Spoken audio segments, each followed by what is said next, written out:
Ladies and gentlemen, some of you might remember a video of me looking at a 2011 Chevy Suburban that only ran with the air conditioning command circuit shorted out. Unfortunately, I had to get rid of that car before I could show you what I did to fix it. But some of you really want to know, so let's talk about it. Now, I did not do this. I don't know why anybody would, but you see that wire right there behind what is fuse number 17?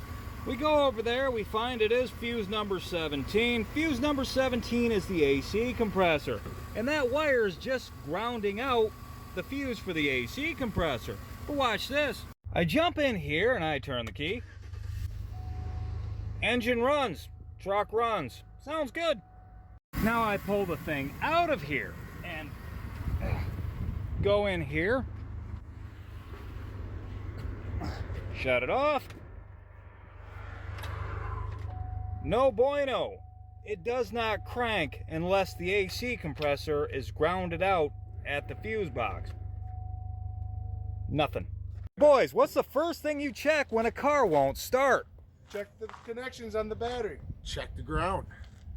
I was so happy to see all of your comments saying check the battery cables, check the grounds. As a Rust Belt mechanic, I have been preaching this all along and I wasn't sure I was getting through to anybody. Clearly we had a grounding issue, but what ground has to go bad to cause these particular symptoms? What has to be wrong with your car that would make it only run with the AC circuit shorted out?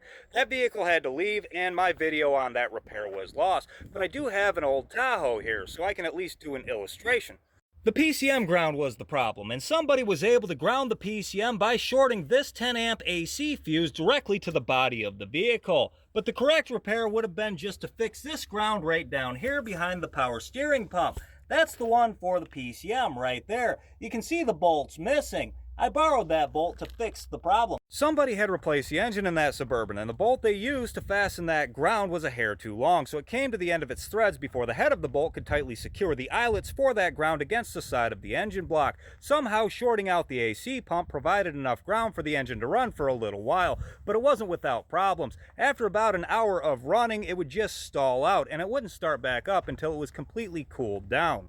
I was able to easily solve what seemed like a major electrical issue simply by checking the grounds in this order. I checked the battery cable to block ground right here, these grounds behind it which go into the engine harness, and then I moved over to the other side. Over here on this side, I started with this braided engine to body ground right here. Then I checked this ground, which I believe is for the windshield wipers. And that vehicle would actually stall out when you turn the wipers on. Then I moved on to where I found the problem, which is right down here.